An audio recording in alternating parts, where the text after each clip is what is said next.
Welcome you all here this morning to the inaugural Gigabit Alliance breakfast, which is sponsored by Organised Internet. Bit of housekeeping. The toilets are out that door, down the corridor and then to the left. I'd like to welcome the Mayor of Gosford, Laurie McKenna, and Councillors Vicky Scott and Hop Ward, and General Manager CEO of Gosford Council. This morning we're going to hear about the Gigabit City opportunities, and it's going to be presented by Dave Abraham from Organised Internet, and it's going to be live streamed out and about to the wide world, particularly into some offices in Canberra and overseas. So without much ado, I'd just like to give you a little bit of a briefing as to how we got to this point. Going back 15 years ago, Dave Abrahams ran an outfit called Connect IT. It was like a networking group of IT professionals who lived on the coast. Some of them worked on the coast, a lot of them worked in Sydney. It was a very, very successful networking group. I think we met every month. Every month had some pretty good guest speakers. It was amazing the sort of people who lived on the coast that we didn't know of, we wouldn't have known about because they lived on the coast and worked in Sydney. Then that all changed when the government changed the funding and they went over to Norway. Fast forward to 2009, and the government had just announced that they were going to introduce the NBN across Australia. And I got an email from a fellow called Paul Butt. He's an international telecommunications consultant, advises the United Nations, and he advises the Obama administration on broadband. And he lives at Bucket, and just over the hill. And the email said, "What are you doing about getting the Central Coast in the first rollout of the broadband?" And I came back and I said, "What are you talking about?" And it came back, "Get off your ass." So I immediately rang Dave, because Dave was a director or vice chairman of the Regional Development Organisation. And he said, "Well, we are doing something, but we're doing it in league with the Hunter." And I said, "Why are you doing that?" And he said, "Well, it's going to cost money to do, and with the deal is the money they're going to give us to do it, the Trade and Investment Department, they want us to do the whole thing together." I said, "Well, that will never work. I have the greatest respect for the people in the Hunter, but I know them very, very well because I started the Hunter Business Review up there. And they are totally focused on the Hunter, and if we'd have gone with them, Scone would have got it before we did." So I said, "No, that's no good." So Dave said, "Well, we're going to need some money." And I said, "Well, how much we need?" He said, "We need $5,000. So I sent an email out to 5 people in that period, and got in that afternoon. The following morning I had $8,000. So what we went in November, we had a meeting. There was about 110 people that we had a meeting up at Carry On of interested parties across government, business and education, and there were 40 organisations in that, and the outcome of that was we needed to get together and put up a bid for the Central Coast to be first in the rollout. Subsequent to that, the following by February, we put together a prospectus which we took up to Canberra, to Conroy and Crean, Senators Conroy and Crean, and they said this is the best proposal we've had put to us by anyone in Australia. And they said, "We'll recommend Wendy that they talk to you." That's how this all started. So now, it's all been rolled out, and the next step now is to expand on the fibre optic cable that's been laid in Gosford and become a gigabit city. That's our next step. And from that, I want Dave to take over and tell us all about it. Good on you, thanks, Ed. That was a good little background. I love history. History is important, and I always love the fact that we are actually here on darkened young land, and not just to say that. It's because being a student of history, do you realise that Matthew Flinders, who I'm a great fan of, who circumnavigated Australia for the first time, took with him a local Central Coast boy, and his name was Bungaree, and he came from this exact spot. So the very first Australian, Bungaree, the first governor, Phillip, actually named him a significant person.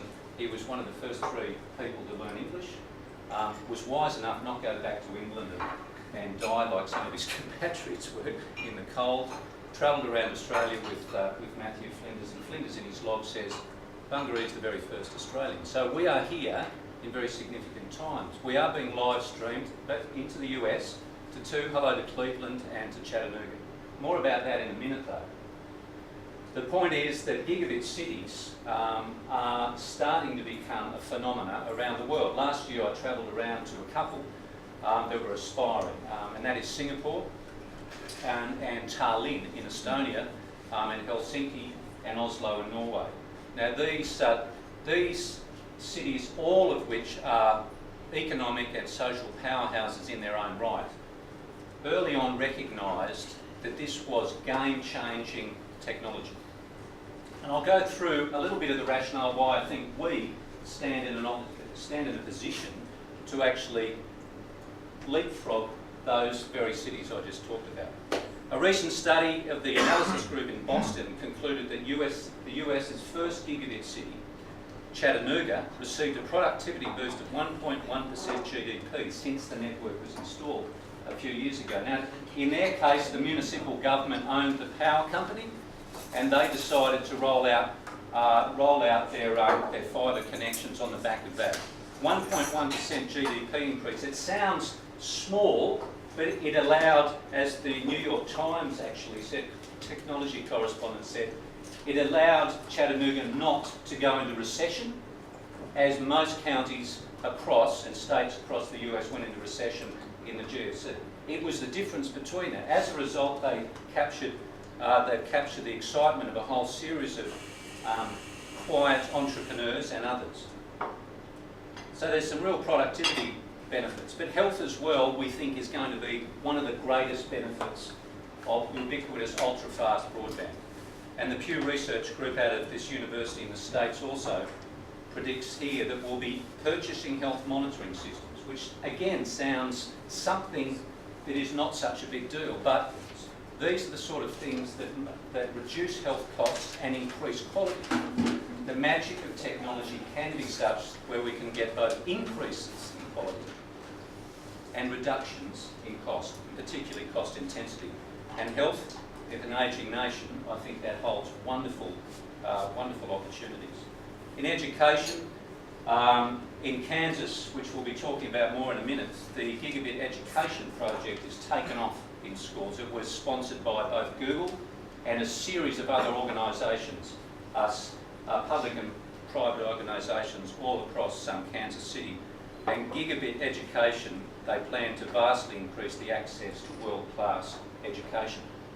I paused there to go back last year when I saw one of our Australian divas from the Opera House beaming directly into the Conservatorium of Music in Coffs Harbour last year in a bit of a media stunt, but also with a series of school children from the con there. They set her up in front of the sails of the Opera House, and she was giving operatic instruction to these children gathered around her in real time.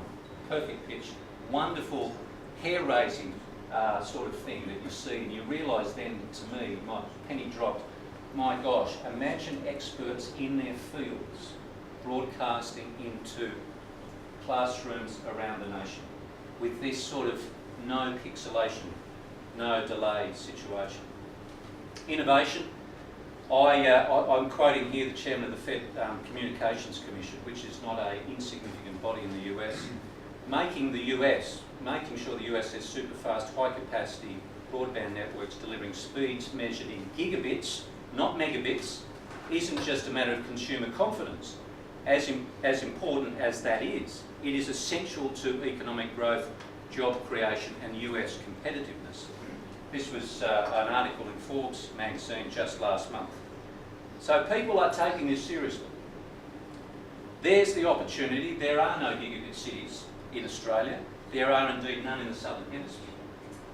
New Zealand is indeed racing ahead, trying to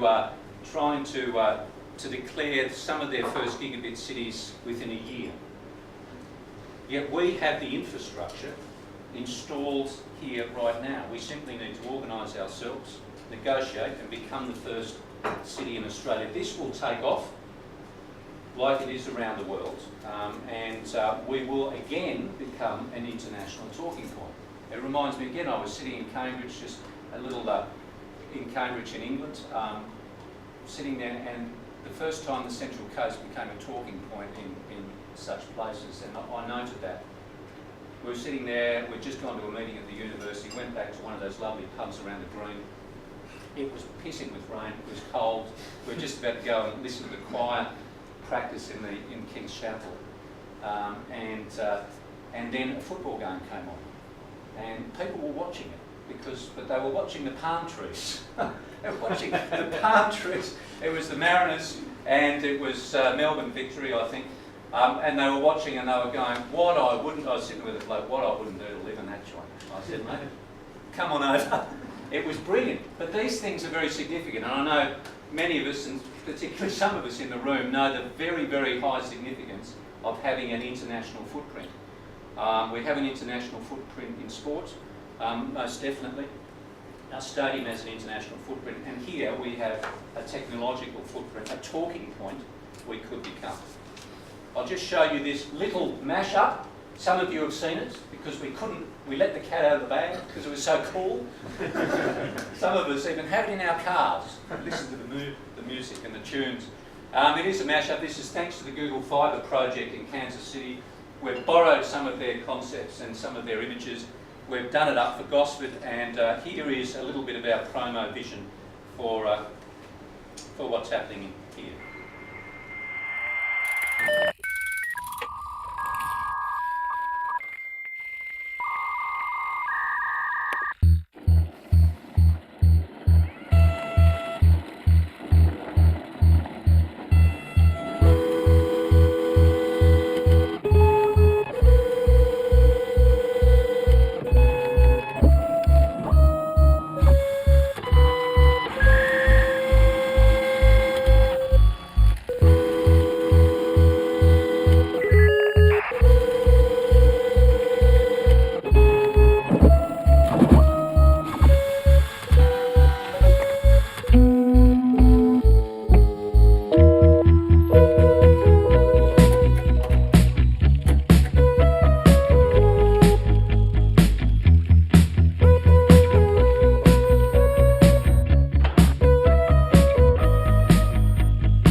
And you get it next time you watch, you know, the 14.4K modems, Gosford modems. Yeah, watch it a little closer. It's kind of funny. Here, but not here.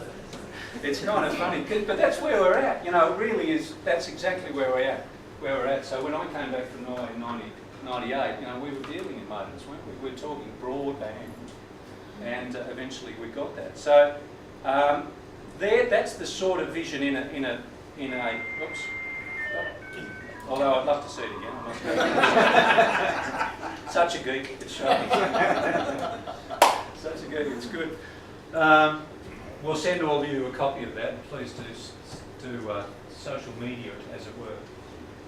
Look, the Alliance objectives are simple. We don't want to create a new organisation. There are great organisations on the coast. There are great institutions that we have. What we do simply want to do is create an alliance, and there with three very simple objectives. Just advocate for the switch on the Gigabit services. We have started. Promote the benefits of Gigabit services, which I hope that you will do, and negotiate with service providers, a couple of whom are in this room now, for the best price and the best service. And your simple commitments are this: to order a Gigabit service when available within 12 months. That's all. To share relevant learnings from the line, so what works, what doesn't work, some of the things you may do. It may be a file transfer protocol, might be some training that you're doing with your staff or other. And then basically to support the objectives of the Alliance. We're not trying to create a new organisation in this case. We're simply saying, let's get together, let's make this happen, and let's become and put a stake in the ground, put the flag up, the flagpole, and say we're the first of the gigabit cities in Australia. The vision, though, is to go outside of Gosford, because there are other cities around the country to whom we could actually work with. Coffs Harbour comes very close to mind, but also parts of Tasmania, Western Australia, Victoria and so on. And I think this is where we'll really see great benefits, because when we see the tyranny of distance shrunk, collaboration between organisations will increase. And now we still are hamstrung by geography, and that's why so many people leave every day. I think that there where the real dividends will come in when we start collaborating with others. So we'd like this to become the head of the alliance here in Gosford, but also, of course, open it up to other parts. What next? What can I do? How can I get involved? Fantastic that you've come along here.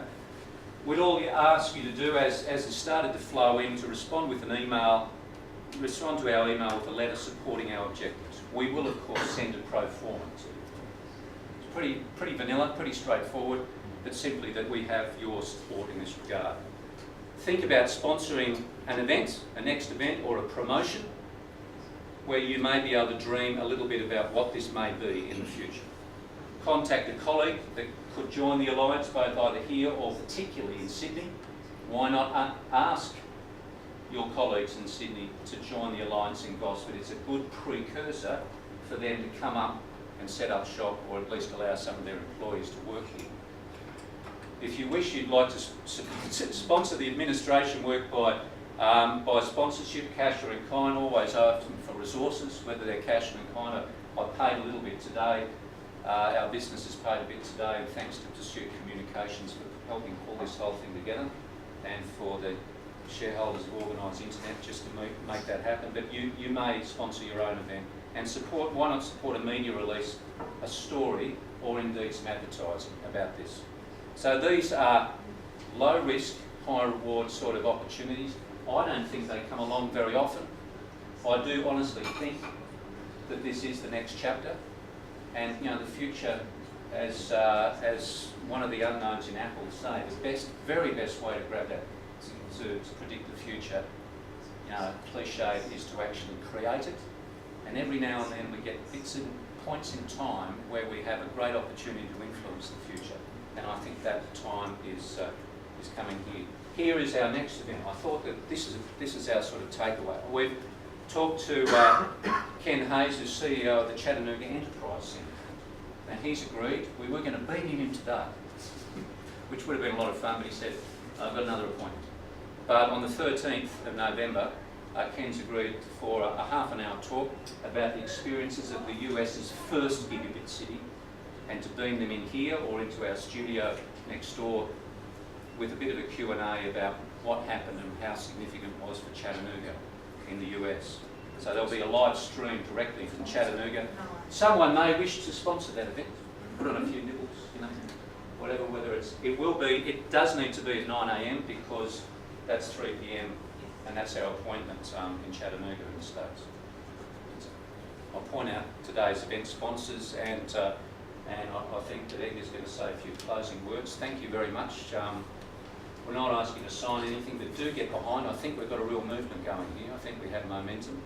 And I think I want to thank the council for, and Bob Ward and the councillors for grabbing the opportunity, because the legitimacy that a council gives to a sort of a campaign like this is very significant. So thanks, Bob, for taking up. Thank you for the councillors for arguing so constructively and supporting it and getting behind it, because I think this does give us a real legitimacy, and it's given us a really great energising kick. So thanks, Laurie, thanks, Paul, for moving along. I've had a word with Greg. I think Greg seems to be enthused by the whole thing, so let's see if we can see a whole spread of logos at our next event. Thank you very much. Thanks, Ed. Thanks, Dave. Now, what about some questions? Can't believe that we go through this and not have a few questions. So come back to the mic. All right. The mic there. How long do you think we've got, Dave? If we're Good question. Good question. Well, I think it's really, I think we may have 4 months. I think we have to actually do a declaration. Now, we have talked to the NBN Co and their representatives, and they are in theory, turning on the wholesale packages next month. So it'll be a scramble to talk to the likes of you and other providers to actually get their packages together as quickly as possible, so at least that we can order one service. Because from a service provider's perspective, we need to put a business case forward to get a return on that investment, because it's quite an investment to actually supply that backhaul. It's one thing getting the NBN to do it and switch on the FSAN, but it's another thing to get the service providers to provide that backhaul speed as well. And that's what we hope, that this is a risk mitigation process for you to indicate that there is real demand up here. Yep. And Alliance does it. We're a buyers group, effectively, in many regards. And there's nothing wrong. Some of the greatest things in commerce have come out of buyers groups. So I hope this gives you some confidence in the way to move forward. But New Zealand is out there. They're digging and trenching and doing stuff, and they've actually got competitions for various cities around the place. Wellington is digging their whole city up, trying to get their fibre in their CBD. Haven't quite got there, so hopefully they'll have a few snags. Have you talked to education and health? They're the biggest employers in the city, and they certainly need to take steps to prepare for this. Indeed, and the answer is we've started with the help of the RDC, Greg and Helen Polkinghorn. We've talked to Matt at Health, and he's got a letter on the way, so which is wonderful. They have great plans for the hospital, the hospital up there, and they need huge amounts of bandwidth, so of course this is a wonderful thing for them. We have Louise Lewis from TAFE here, who we've been having constructive conversations with, and a meeting with the director next week to discuss these things and other things. Other ideas were aligned, so please do fund. That was terrific that Gosford won the Australian competition, got off to a good start. How many members do you have in the alliance at this stage? Well, we have three. I mean, here, hopefully after this meeting, when you go back and you get the emails on your desk, that you may, I really only think pragmatically we need to go out with a new release with 10. The Coastal Connections, which is being convened by Tim Wilcox here. This is an IT group that we meet every month. We meet at the Reviver Bar, we have a lot of fun and we talk some good stuff. There's some members in the room here, some great up-and-coming entrepreneurs just at the back here, who also will see that, what we can do with this sort of thing. So we do have the support of that group, but we do need logos and we do need those letters. So we need a dozen. We talked about a dozen, didn't we, Tim? If we've got a dozen, then we've got something to negotiate with. Sure, the size matters and council matters, of course. But we're taking, like health and so on, that there are big demands anyway. So the business case should be pretty solid. No, but sorry. Yeah. So, just for some clarity, when you talk about Telstra, NBN, and the service providers, how do they sort of all link together to create the infrastructure that people can sit the applications on top? Because for me, the applications is the key thing that will obviously sell this. The infrastructure is like a prerequisite that will enable it. And I don't get it. It's probably easy, but you can probably articulate it better than me. But Well, our competitive advantage is that we have the physical infrastructure in the ground in most of the premises, or happening right now. And that's the fibre infrastructure right now. We do need an upgraded circuit, which in Gosford Exchange, just down the road, that enables it. Now, whether the telcos share that circuit or whether they want to put their own gigabit circuit on it, and then they have to do the pricing of the data along the NBN. The point is the NBN's a wholesale network, so we don't actually need to ask Telstra to invest in physical infrastructure, and that's the whole idea of the NBN, is that wholesale network sorted out. The services, particularly what we pay, and how good the services is really what we're doing. So we're putting a business case to management effectively to say, hey, we need it, what can you do for us? And then you come back with a price. Now the price experience, as we'll hear in a couple of weeks from Chattanooga, is really interesting. It was a bit expensive to start off with, but the prices have gone through the floor where they're right down to residential pricing, and that's only after 18 months or so. They saw a massive drop because once you put your circuit in and you bought all your data, well, you just run stuff off it. The reality is, that we don't use gigabit services every second of every day. I mean, you're buying a capacity rather than a usage at every point in time. So, yeah. So we got the physical stuff going. So it's not being leveraged, the cable that's sat in the ground that goes to certain, when you say premises, I'm presuming that's commercial premises. Well, right? like here, for example. So like here. Yeah. So it's enabled here, because Well, it's point to point, but if you include, you say that the exchange needs upgrading. Oh, it's only a modem, really. At the moment we've got a megabit, 100 meg modem to get techie about So it. what do you mean that needs to be a gigabit? And that just needs to be a gigabit. Now, the point is that these things are easy to upgrade. It's just taking one off and putting the other one on on the circuit. And then, of course, one at this end. Now, a gigabit modem, thanks to the US, is now very cheap on the commercial side, on the resident commercial side. So it's not going to be prohibitive at all for a business in that regard. We just have to get people over. Would that be a Telstra thing then? It depends who you buy your telco from. So if you buy it from Optus in the room, so we've got an Optus person in the room, here we go. So who lives on the coast, wonderful. So you might just set up your back office. So there's more than one service provider in Absolutely. the exchange? Yeah, Right. and that's the advantage Australia has really, because we have a really good competitive market now. So we'll be looking at the competitors to do it. In the States, much of it is that you actually went to one provider, which reduced competition, you can imagine. AT&T. Now you can choose theoretically from, I think there are 52 at the moment on the NBN list, and however many you're going to provide gigabit service. Anyway, we're getting techie about it, but that's anything. More questions? Surely there's more questions and people want to know more about this one. Dave's just still out. Paul? Edgar or David, are you aware of any other places in Australia that are thinking the way we are? Yeah, I am, but they're not organised yet. I mean, the fact that we went out, particularly the council motion and some of the media that we collectively did, naturally has got out around the place. The Telegraph actually bung it in their actual online version, which gets read consistently, and there's about 4 or 5 media organisations that want to come up and do stories about the place. I thought maybe we should wait a bit till we're organised strategically, but I mean that'll get out there. So it's a little bit of a race to get going. I mean it's not a race to the death, but I think it's a great opportunity that we're slightly more organised than everybody else at the moment. But there's 12 other things you could call cities around Australia, like the Armadales of the world. I don't know, Paul, if they're actually deemed to be cities, are they? Armadale? Is that a city?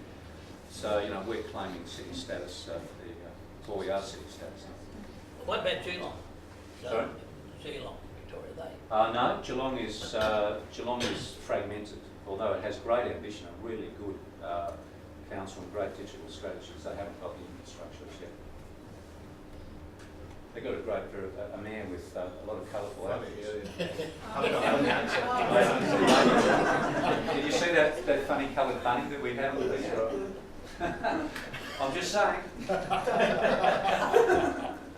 It would draw attention to this. Anyway, there we go. All right, well, where to from here, Dave? Look, we'll send out pro formas, if you don't mind. Consider it very seriously. Don't hold back in asking questions to us about what it means. We're not asking for a great risk. We are actually presenting the opportunity as we see it, and then we will start negotiating. Look, the NBN Co are the first ones we want to negotiate with. We would like for them to apply special city status for them. If we've got enough people, I think that we might be able to get that as pilot region for this particular service, in which case we may get a bit of resource and a bit of extra goodwill from this, start-up organisation that is the NBN Co. And they certainly need lots of good press. So we might, if we get the numbers up, we may do. Yep. All right. I reckon. Look, I don't like going on too much because I think the opportunity is what it is. Yes, yeah. Just before I conclude, Councillor Vicky Scott mentioned about education, and when we're all getting all keyed up about everything, like Coast and getting fibre to the premises all over the place, and Erin was expecting to get it as quick as Gosford almost. The grammar school, Bill Lowe went over to China, and he's done a deal with one of the two of the schools in China to teach Chinese into the classroom at Central Coast Grammar. And one of the points about the Chinese is Chinese-speaking people here, I expect Mayor of Gosford Eastern, coach of the marathon. Apparently it's the way you hold your tongue, twist your tongue around, and it has to be done by people looking at you. You can't read it out of a book. Give us an example. And so Bill's very keen to teach Chinese at the Central Coast Grammar School using broadband, because it in real time with teaching. So it's there, and we ought to, because they're not going to get it for a while yet, we need to talk to the schools around. So it's very important. I'd like just to apologise for not mentioning the Gosford Council in my opening remarks, because council has come on board to support all of this, and Bob Ward put his motion up a couple of weeks ago. It was unanimously supported, so we've got the backing of Gosford Council, which is the starting point for whatever we're going to do. So thanks Gosford Council for that. Just to conclude, I'd just like to invite Dennis, for a Director of Organised Internet, up to tell us a bit about Organised Internet. Please, Dennis. Just one event, the event that we're talking about. Yeah. Did Dave tell you you were going to do it? Obviously not. I did last week while you were away. Thanks for all these things. It doesn't happen in a vacuum, so we please bear with us for a minute. So he introduces something that's really quite interesting that we're doing. They're doing some interesting things in 2 weeks' time. Yeah. Sorry, I'm not prepared at all for this, but as some of you might know, we're actually a Google partner, so we've worked closely with Google for the past couple of years, and we've achieved partner status. And one of the things that they've given us the opportunity to do is to present potential clients, and everyone else the opportunity to see a live stream that has 3 very important speakers from Google. This is a unique opportunity because we are a Google partner, and we're able to provide that to our target audience. The people that are speaking will be Google Australia CEO, their head of marketing, and in particular their AdWords specialist, which is mostly what the conversation is going to be about how businesses, small businesses, large businesses can market themselves online. And that's on the 12th of November. That's on the 12th of November, 12 p.m. to 1 p.m. And we'll be sending out RSVP forms in the mail to anyone that's interested. Good, thanks, Dennis. Thank you. Thanks, Dennis. All right, everybody. Well, thanks for coming along, and Dave will keep you advised of how we're moving on with it. Thank you.